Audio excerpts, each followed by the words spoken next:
Vem criança, vem surgindo com a divina beleza de viver. Vem criança, vem chorando e no colo junto ao seio emudrecer.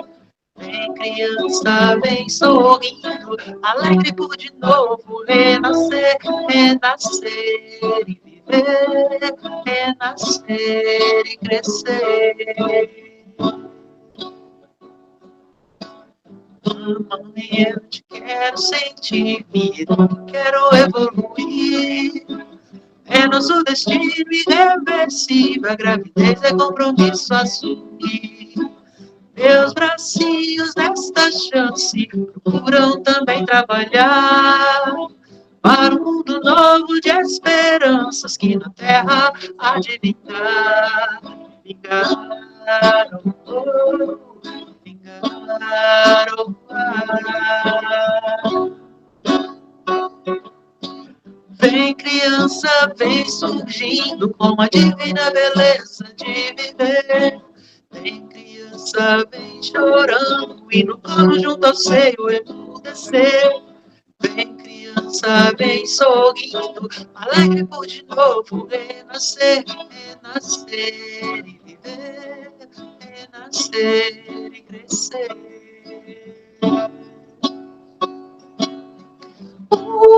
Renascer e viver e crescer. Renascer e viver e crescer. Renascer e viver e crescer. Renascer e viver e crescer.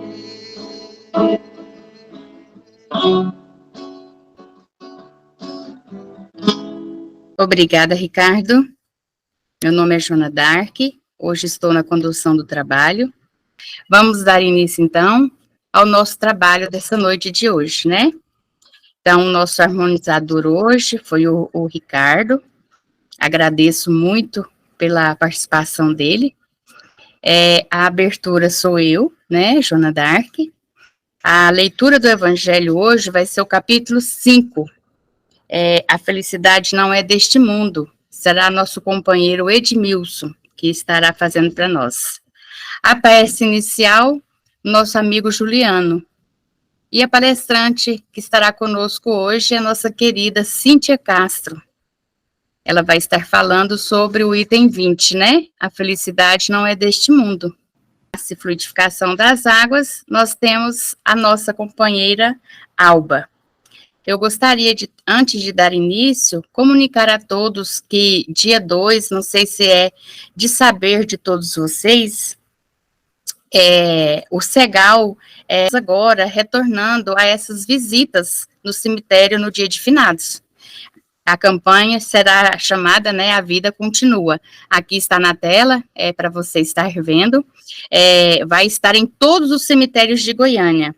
Nós, do Cegal, vamos fazer a visita no cemitério lá em Aparecida. Então, quando vocês chegarem ao cemitério, pode ter alguém para estar distribuindo um panfleto, vai haver cultos dentro do cemitério, conversas, alguém às vezes está ali muito emocionado, a gente vai tentar estar conversando, né? Então, que vocês, alguém, se for ao cemitério dia 2, se deparar com o pessoal fazendo esse trabalho, vamos apoiar, né, gente? Porque nós sabemos que a vida continua realmente. O que morre é apenas o nosso corpo físico.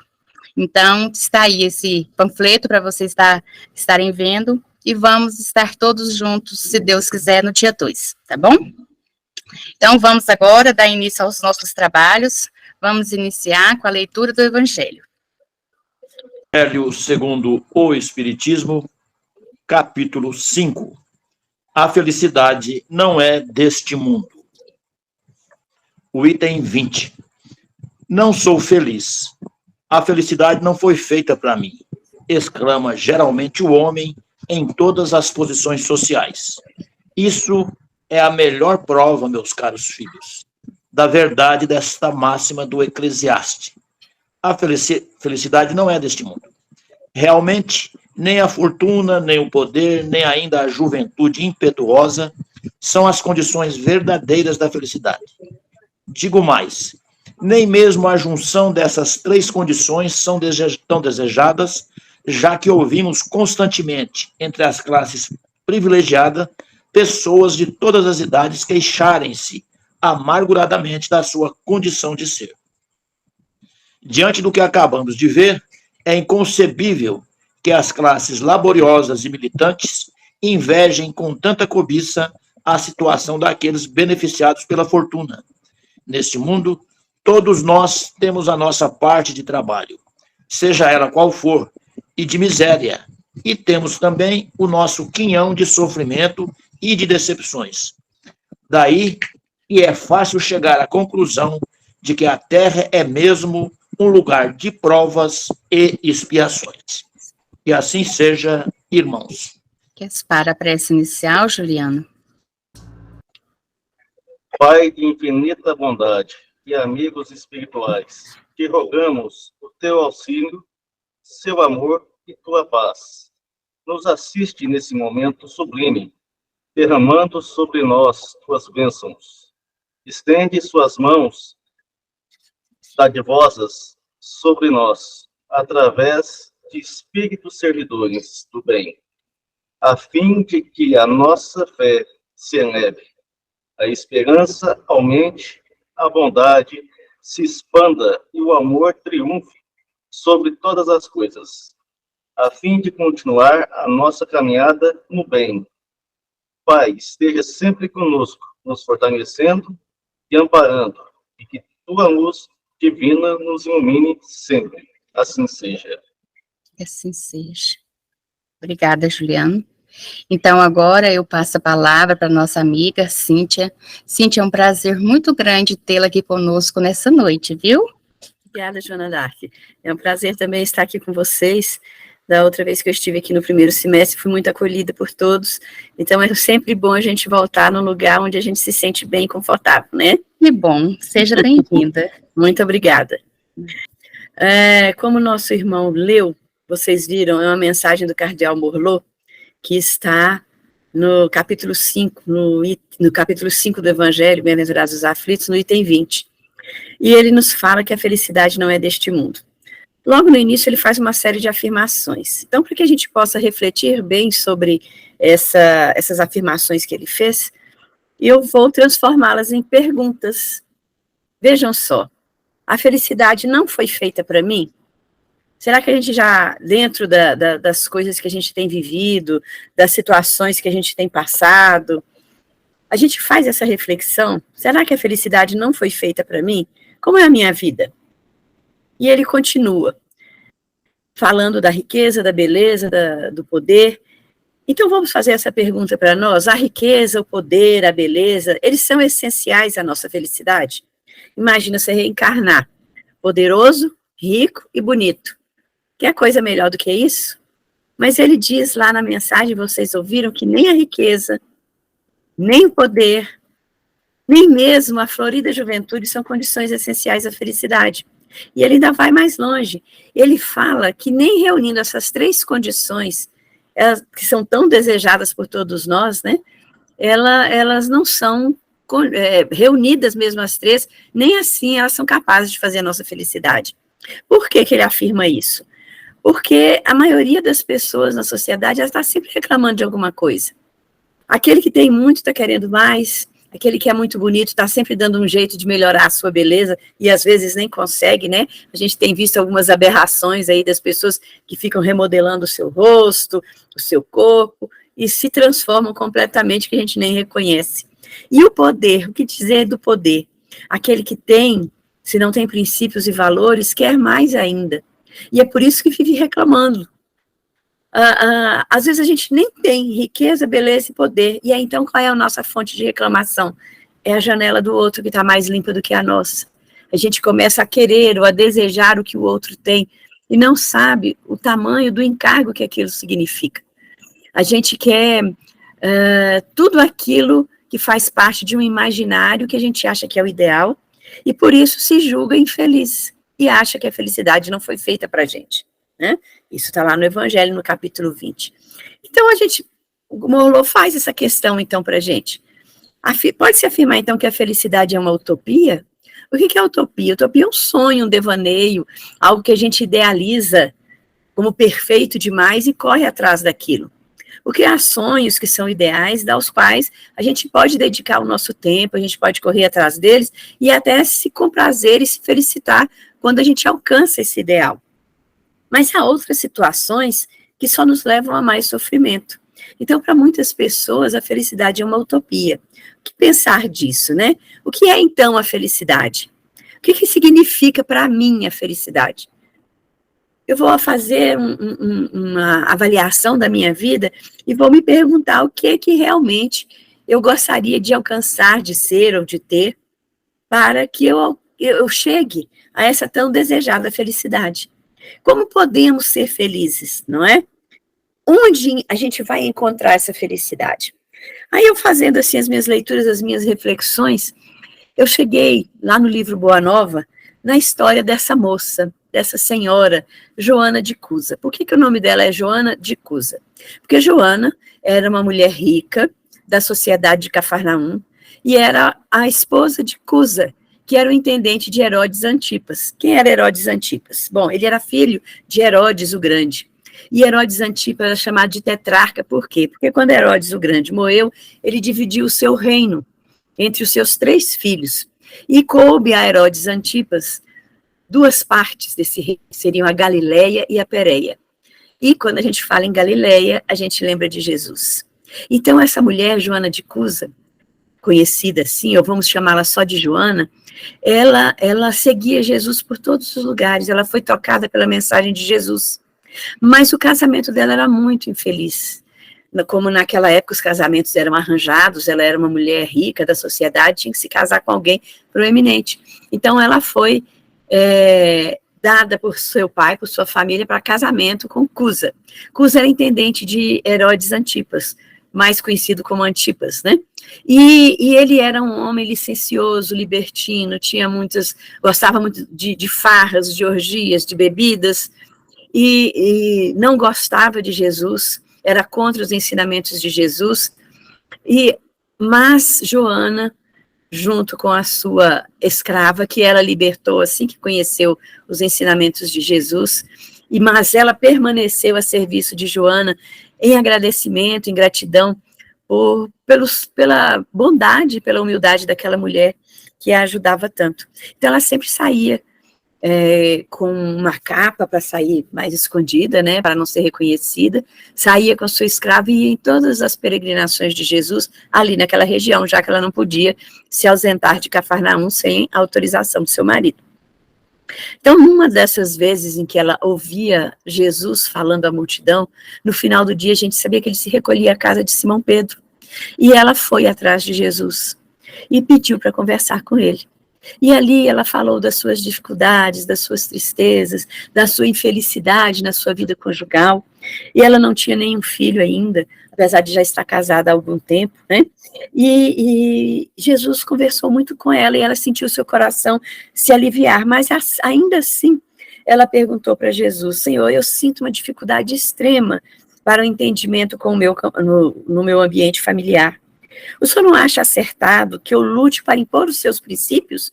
Porque os seus princípios são de amor, são de paz, são de renovação, de evolução.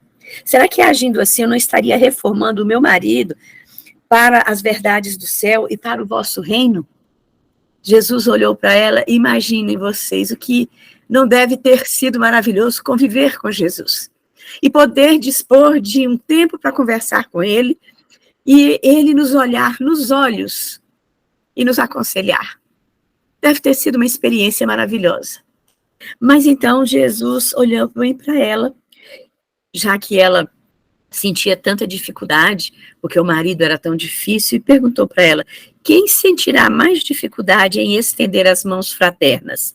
Será o que atingiu as margens seguras do conhecimento com o Pai, ou aquele que ainda se debate entre as ondas da ignorância, ou da desolação, da inconstância, ou da indolência de espírito? Por que Jesus perguntou isso para ela? O que seria mais fácil? Aquele que já conhece as verdades celestiais, ajudar a estender as mãos, ou aquele que é ignorante e desconhece? Por quê? Porque a vontade dela era abandonar tudo abandonar Cusa, abandonar a vida faustosa e seguir Jesus.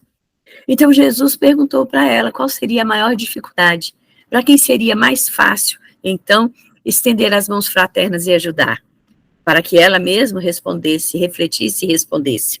E ele foi mais adiante, porque ela lhe perguntou, eu não deveria impor os seus ensinamentos lá em casa, para que o meu marido se transformasse? Jesus disse a ela, quanto à imposição das ideias, porque vamos fazer uma reflexão. Por que motivo será que Deus não impõe a sua verdade e o seu amor aos tiranos da terra? Deus impõe alguma coisa a algum de seus filhos?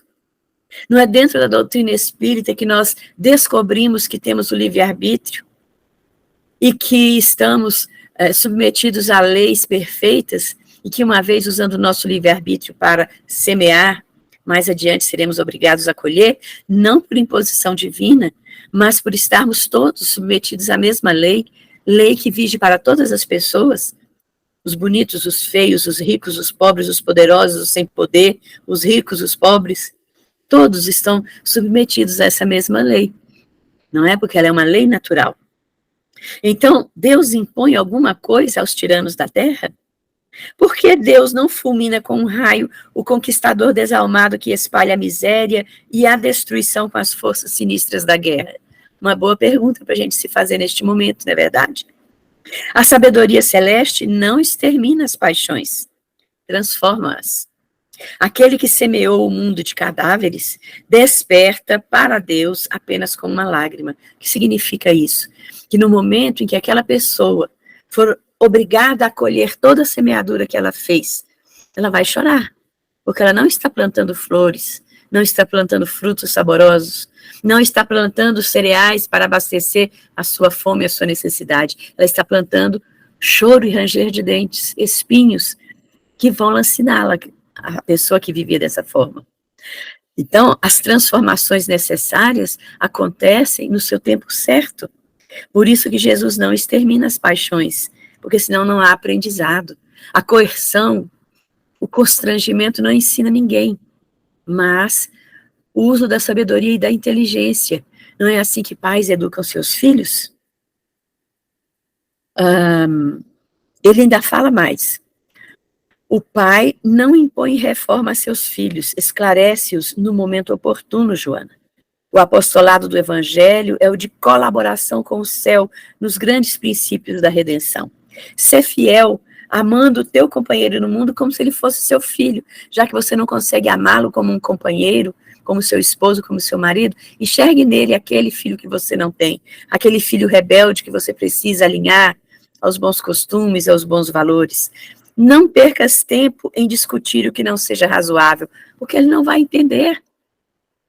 A mesma linguagem que a gente usa com um filho ainda pequeno que não entende tudo, ela precisaria usar com aquele seu companheiro. Deus não trava contendas com as criaturas e trabalha em silêncio por toda a criação. Quando a gente viu Deus brigando com a gente? As leis de Deus estão escritas na nossa consciência. Quem briga com a gente é a gente mesmo, porque a gente tem conhecimento dessas leis e apaga, esconde temporariamente esse conhecimento para que a gente possa sair por aí, no dizer dos jovens, né, dando umas bandas por aí, fazendo aquilo que não é correto. Mas depois nós somos obrigados a colher o que plantamos. E ele continua, vai, esforça-te também no silêncio. E quando convocado ao esclarecimento, fala o verbo doce ou enérgico, de acordo com a situação. Volta ao lar e ama o teu companheiro como o material divino que o céu colocou em tuas mãos para que talhes uma obra de vida, sabedoria e amor. Ou seja, era o seu instrumento de edificação. Era o aprendizado que ela precisava fazer naquela existência. E Joana continua. Vou voltar lá para Joana, nós não terminamos a nossa história com ela, não. A vida de Joana, então, ela voltou para casa mais feliz, ela voltou para casa mais conformada e esclarecida pelas palavras do mestre. Submeteu-se à arrogância do seu companheiro, fazendo silêncio e oração, fazendo o bem, a caridade, porque ela fazia na sua reserva, mesmo que ele não soubesse, e passado o tempo, o rei Herodes morreu, o rei Herodes Antipas morreu, Cusa perdeu a sua posição, porque eram posições políticas, a gente sabe que elas são mais efêmeras do que a própria vida, e a sua fortuna toda foi confiscada pelo novo poder. E o que aconteceu? Eles entraram em ruína. Cusa adoeceu, Joana tomou conta dele até o final de sua existência, e entre loucura, demência provocada pela falta daquilo que ele sempre viveu, ele retornou ao plano espiritual para iniciar o seu processo de resgate e purificação. Mas Joana continuou na terra, e ela, depois de dispor do pouco que lhe faltava para a manutenção de um filhinho que chegou algum tempo depois, porque ela depois chegou a ter um filho, algum tempo depois do seu casamento, já em curso, e esse filhinho precisava da sobrevivência, precisava do alimento, precisava da roupa. Desculpe, ela não tinha mais os serviçais, ela não tinha mais a facilidade do alimento, então ela passou a trabalhar na casa das suas antigas amigas matronas ricas, que falavam com ela que aquilo estava errado, que ela era uma mulher da sociedade, mas ela disse, mas como eu vou manter o meu filho? Então ela se submeteu a criar os filhos das outras mães, e trabalhava na casa daquelas mulheres ricas. Quando elas não precisavam mais do seu serviço, ela se inscreveu numa embarcação romana como serviçal de limpeza e levava seu filho junto. E assim ela garantiu a sobrevivência. Passados muitos anos ela já estava envelhecida, o cabelo já embranquecendo, seu filho já era um homem. E como ela seguia o Cristo e as perseguições eram muito grandes, ela foi presa, à época de Nero. E numa daquelas comemorações fatídicas de Nero, em que ele fez postes humanos, né, para iluminar a cidade e acabou botando fogo em Roma, alguns daqueles cristãos que estavam ali, entre eles estava Joana e seu filho, ela amarrada ao poste, e todo aquele vozerio, todas aquelas pessoas gritando, apupando, incendeia, põe fogo e tudo, e o seu filho do lado, apavorado, dizia para ela, mãe, por favor, abjura, olha que loucura nós estamos vivendo aqui. E Joana com o coração trespassado de dor, porque era o seu filho querido, o único filho que ela tinha, mas ela precisava ensinar alguma coisa para ele naquele momento. E disse a ele, cala-te, meu filho, Jesus era puro e não desdenhou o sacrifício. Saibamos sofrer na hora dolorosa, porque acima de todas as felicidades transitórias do mundo, é preciso ser fiel a Deus. E assim que ela terminou de dizer isso, os soldados que estavam ali começaram a chicotear o seu filho, que gemia de dor. E ela, pela primeira vez, num momento de sofrimento, deixava que as lágrimas copiosas escorressem pelo seu rosto, molhassem a sua roupa.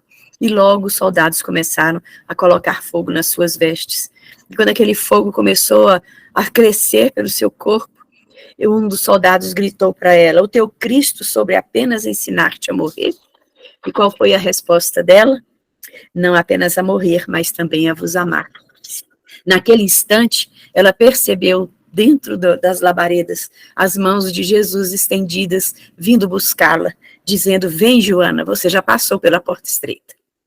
Nós sabemos, que, pelos livros de Amélia Rodrigues, que essa foi uma das vidas de Joana de Ângeles. Uma vida dada ao sacrifício, vivendo ao lado de Jesus, bebendo daquele ensinamento. E aí nós voltamos ao nosso tema, então. Na nossa vida aqui, tomando como base todos os sofrimentos que aquela mulher valorosa, honesta, fiel, digna, passou. Pode o homem gozar de completa felicidade na terra? O que é que o livro dos Espíritos nos diz? Não. Por isso que a vida lhe foi dada como prova ou expiação. Do homem, porém, depende a suavização de seus males e o ser tão feliz quanto possível na terra. E até aquele momento, que parecia de grande sofrimento, foi um instante de grande felicidade para ela.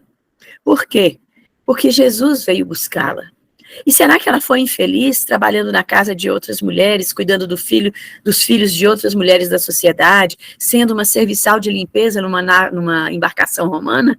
Não, porque ela tinha sobrevivência. Palavras da Joana de Ângeles, né, nos livros de Amélia Rodrigues. Porque ela pôde criar o filho dela, pôde realizar o seu sonho, que através do trabalho mesmo humilde, que era servir a Jesus e transmitir os seus ensinamentos. Na pergunta 921, que é a seguinte, Kardec ainda pergunta, concebe-se que o homem será feliz na Terra quando a humanidade estiver transformada? É para isso que nós trabalhamos tanto e aguardamos tanto esse mundo de regeneração, não é verdade?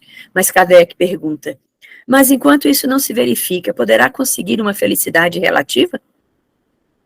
Os espíritos respondem, o homem é quase sempre o obreiro da sua própria infelicidade.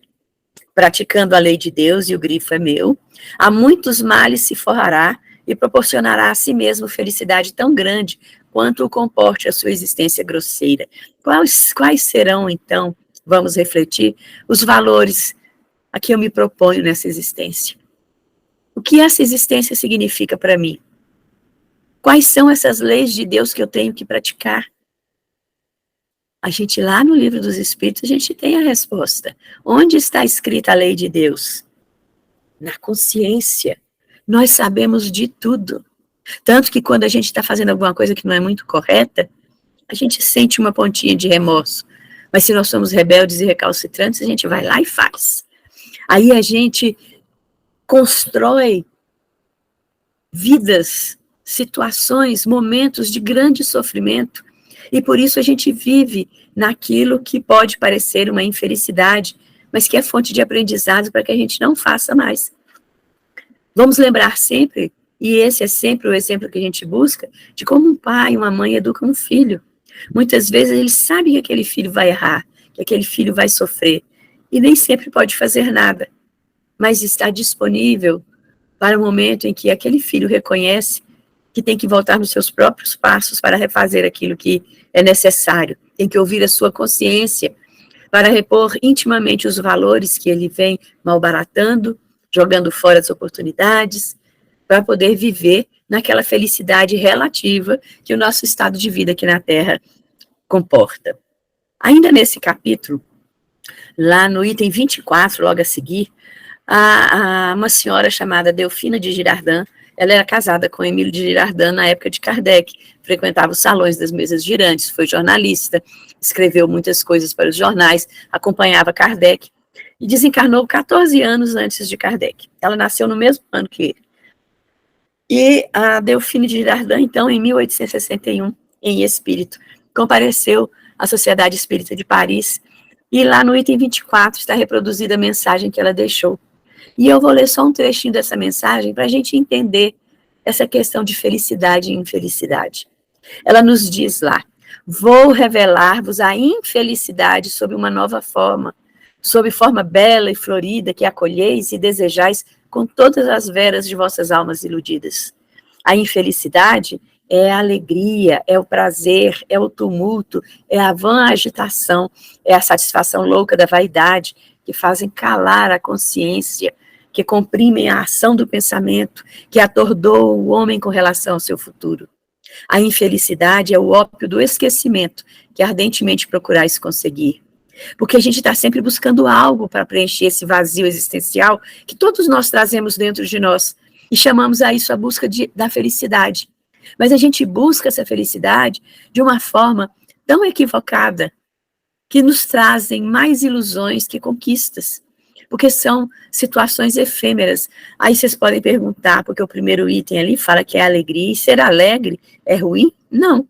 Mas a gente tem que saber que essa alegria que ela está falando aqui é aquela que nos advém daquele prazer efêmero de poucos instantes, daquele tumulto que a gente se joga para não escutar a voz da consciência, aquela agitação que a gente não permite o processo do autoconhecimento.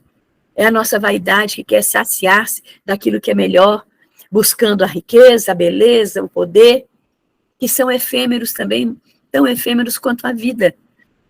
Nessa vida, a gente está aqui, por isso ainda estamos aqui no pé em que estamos, na condição em que estamos, porque a gente continua insistindo nos mesmos erros. Porque a gente continua relativizando tudo o que acontece, porque a gente quer aquilo que vai passar e que não vai ficar conosco. Porque o que a gente está buscando é a traça, é a ferrugem. São aqueles tesouros que se perdem nas horas, nos minutos da nossa caminhada. E que quando a gente olhar para trás, a gente vai dizer, oh meu Deus, me dá mais um tempo. É aquela lágrima que Jesus disse a Joana, que faz com que um criminoso, um selvagem, um tirano, Mude a sua vida para buscar a felicidade que ele tanto deseja. Lembremos de Jesus que disse que ninguém vai ao Pai senão por mim. E o caminho para a felicidade, então, está traçado em tudo isso que a gente falou aqui. Praticar a lei de Deus, que está onde? Na consciência de cada um de nós, cumprindo o nosso dever. E o nosso dever está em praticar a lei de Deus, que está na nossa consciência. Indo ao Pai por Jesus, numa mensagem de Emmanuel, nós vamos ver que a procura da felicidade se assemelha mesmo a uma caçada muito difícil. Por quê? Porque a gente não quer passar pela porta estreita como Joana passou. A gente prefere aquela que o Evangelho nos diz, a porta larga da perdição. E fica parecendo assim uma coisa muito fanática dizer isso, mas são as palavras do Evangelho que a gente precisa interpretar à luz do conhecimento que a doutrina espírita nos traz. Por que essa caçada é difícil? Porque há quem busque essa felicidade nos mitos do ouro, retendo as belas faculdades da alma na fossa da usura. Quanto mais eu tenho, mais eu quero e não compartilho com ninguém. Há quem dispute essa felicidade no prazer dos sentidos, acordando no catre da enfermidade. A liberdade sem responsabilidade acaba nos jogando ou trazendo para nós doenças do corpo e da alma, muito difíceis de serem tratadas. E hoje a gente vê que a depressão, a tristeza profunda, tem levado pessoas cada vez mais às portas do suicídio, justamente pela falta de sentido na vida, na busca de prazer dos sentidos. Há quem procure na exaltação do poder terrestre, resvalando para a dor e a desilusão. Quantos poderosos a gente já não viu cair? E muitas vezes nós aplaudimos quando estavam no poder, e depois nos regozijamos quando essas pessoas caíram. Onde estava a nossa caridade e a nossa compaixão? Há quem a procure na retenção do supérfluo, apodrecendo de tédio em câmaras de preguiça. Eu tenho muito mais do que eu preciso. Eu tenho 2 pés, mas eu tenho 40 pares de sapato. E há pessoas que andam descalças. Então vamos pensar nisso. O momento é crucial para que nós avaliemos essas condições. A gente vê essas postagens do Médicos Sem Fronteiras, eles estão operando no chão, sem anestesia, amputando pernas, braços, fazendo curativos dolorosos em crianças, em jovens, em idosos, em mulheres, sem a menor condição, muitas vezes iluminando as salas de cirurgia com celulares que ainda têm um pouco de bateria. Que vida é essa? E nós, na nossa inércia mental, se nós não podemos fazer nada efetivamente, vamos fazer as nossas orações, porque não há felicidade sem dever cumprido. E se o nosso dever é sermos caridosos, se o nosso dever é sermos próximos do nosso próximo, se nós estamos distantes fisicamente, a nossa prece, a nossa contribuição, por menor que seja, o nosso fazer aqui para que, educando os nossos filhos e jovens para que eles não se tornem os tiranos de amanhã, são o cumprimento do nosso dever. Vamos observar, então, o dever que a vida nos incumbe. Ele está em todos os dias, nas circunstâncias que a gente vive. Na fé que nos pede serviço e no serviço que nos roga compreensão. Nós temos que trabalhar, mas nem todas as pessoas têm o mesmo nível de entendimento que nós. Então, o que nós vamos fazer, como Joana? O silêncio que apazigua. E quando formos chamados a falar, vamos ter a palavra do amor que constrói. No ideal que nos pede caráter, mas também no caráter que nos roga firmeza, seja o seu andar sim, sim, não, não, sem agressividade, mas com coerência.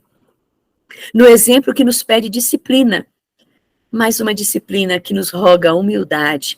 Nós não vamos impor a ninguém aquilo que nós somos, aquilo que nós pensamos ou que sentimos, mas vamos ser disciplinados no nosso agir, porque o exemplo arrasta. Então, seremos humildes sem nos impormos a ninguém. No lar que nos pede renúncia e na renúncia que nos roga perseverança. Naquele trabalho contínuo de todo dia, de toda hora, exemplificando para o irmão, para o pai difícil, para os familiares difíceis, para o companheiro, para a companheira, para os filhos, para os jovens que carecem de orientação. Que a nossa palavra seja acompanhada dos nossos atos. Esse é o cumprimento do nosso dever. E o nosso dever, ele o resultado,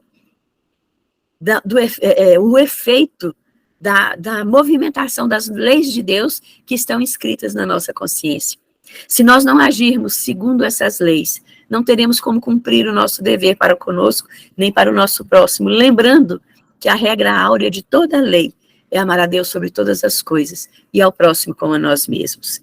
Então, a felicidade não é deste mundo, mas um pouquinho dela nós já podemos usufruir, em qualquer condição que estivermos, doentes, passando por problemas financeiros, dificuldades, se estivermos voltados sempre para o serviço do bem, o necessário virá às nossas mãos, porque enquanto nós cuidamos dos outros, Deus cuida de nós. Que Deus nos abençoe e nos fortaleça, e eu agradeço muito a todos a oportunidade de falar exatamente sobre essa problemática da felicidade, no momento em que nós temos que trabalhar muito pela paz em torno de nós, porque juntando uma paz aqui, outra paz ali, mais ali, que o amor em movimento pode contaminar todas as pessoas, e esse é o nosso dever nesse momento da Terra, é fazermos aquilo que nós acreditamos, é termos coerência com aquilo que nós sentimos, que nós descobrimos para a nossa vida, como verdade absoluta, sabendo, como nos diz o Eli Caldas Schubert,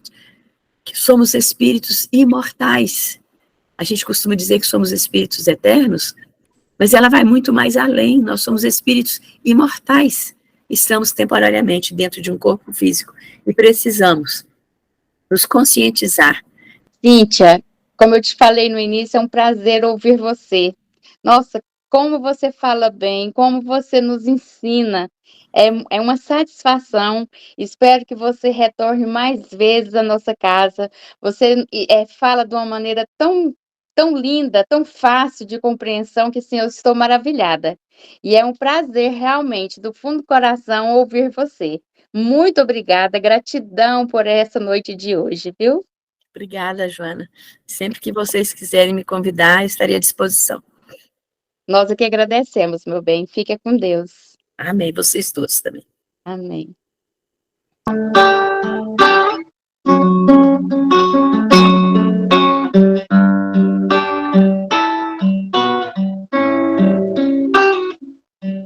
Jesus, nos teus braços eu posso ter a luz e seguindo os teus passos eu sei que nos conduz pelo caminho que nos leva até o nosso Pai. Jesus nos dê a mão e nos ensina a perdoar.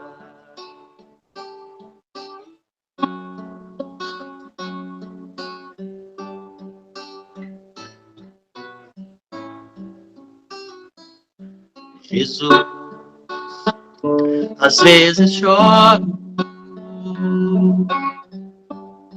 e me pego a duvidar da paz que nos prometeste. Quando soubermos amar, mas mestre, mesmo junto às quedas, eu posso te encontrar. Jesus, nos dê a mão e nos ensina a confiar.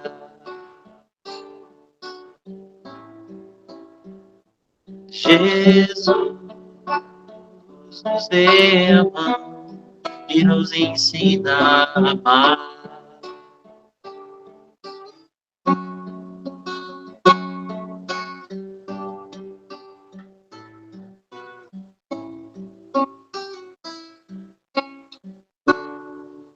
Vamos, nesse momento, fechar os nossos olhos.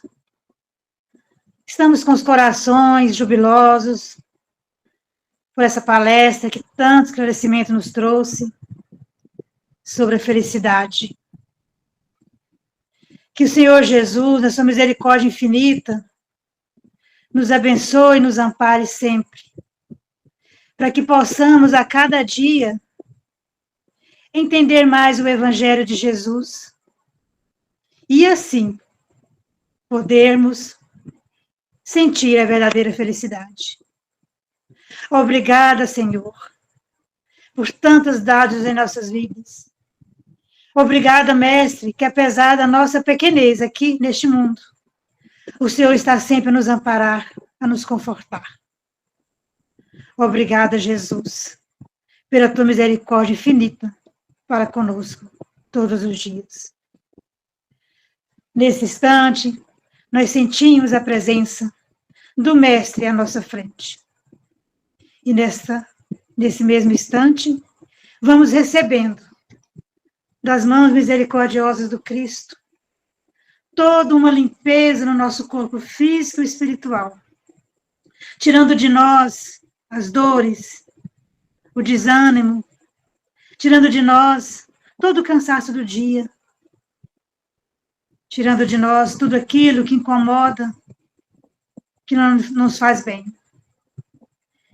E agora, sentindo o nosso vaso limpo, vamos receber das mãos do Mestre uma chuva de bênçãos que vão descendo sobre nós em forma de uma luz azul clara, que vai penetrando o nosso coronário e vai percorrendo todo o nosso corpo físico e espiritual, renovando as nossas células, trazendo para nós o conforto, a paz, a alegria, a vontade de viver, a coragem, a fé, o bom ânimo, a esperança e também, por que não, a felicidade. Obrigada, Senhor Jesus. E vamos te pedindo, Mestre, por acréscimo de misericórdia, que os laboratórios do alto, nesse instante, sejam derramados os fluidos necessários sobre as águas que estão sobre a mesa, nos filtros, nos reservatórios, transformando essa água em remédio, no remédio que cada um precisa. O Senhor, que é o médico dos médicos, Mestre, sabe o que cada um de seus irmãos precisa. Que nesse instante, todas essas águas sejam fluidificadas. Mestre Jesus, é com muita alegria em nossos corações que vamos encerrando os trabalhos da noite de hoje. Te pedindo, Senhor, que nos fortaleça na caminhada, para que sejamos teu instrumento, onde estivermos e com quem estivermos. Mais uma vez, gratidão por tudo. E ser conosco, hoje e sempre. Que assim seja.